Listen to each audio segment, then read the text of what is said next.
Good morning प्रिय छात्रों। आज हम कक्षा 8 की राजस्थान राज्य शैक्षिक अनुसंधान व प्रशिक्षण परिषद उदयपुर द्वारा हिंदी की कार्यपुस्तिका निर्मित है, जिसका नाम प्रकट रखा गया। उसके कार्यपत्रक 7 का हम आज अध्ययन करने जा रहे हैं, तो हमारे साथ बने रहिए। आइए कक्षा 8वीं के कार्यपत्रक 7 का हम आज अध्ययन करेंगे।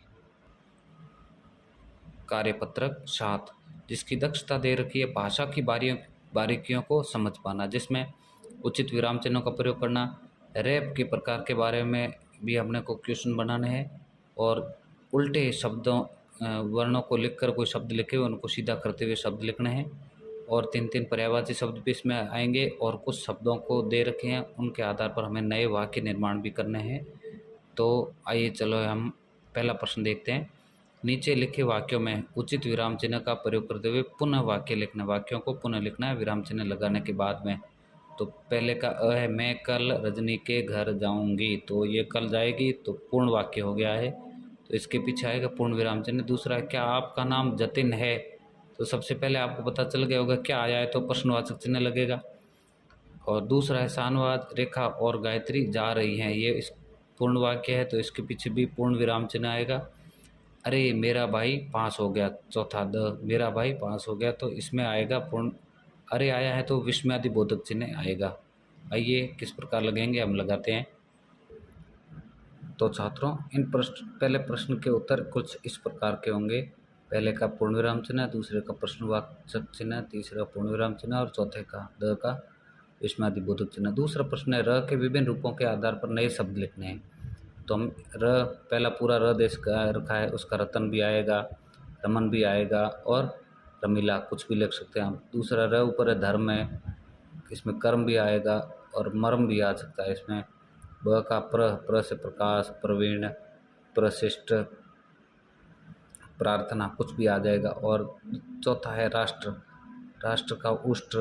और तो हम कुछ इस प्रकार दूसरे प्रश्न के उत्तर पाते हैं हल करने के बाद में। र का रमन, रमीला, प्र का प्रकाश, प्रवीण और प्रसव, और तीसरा स धर्म का कर्म, मर्म, और द राष्ट्र का उष्ट्र और ट्रेन। तीसरा प्रश्न है, नीचे लिखे शब्द का सही अर्थ नहीं दे रहे हैं। आपने इस प्रकार लिखे कि वे सही अर्थ देने में लगे, जैसे सगीला, गीलास, इनको सही करके लिखना है और वर्णों को उल्टा लिख रखा है इसमें।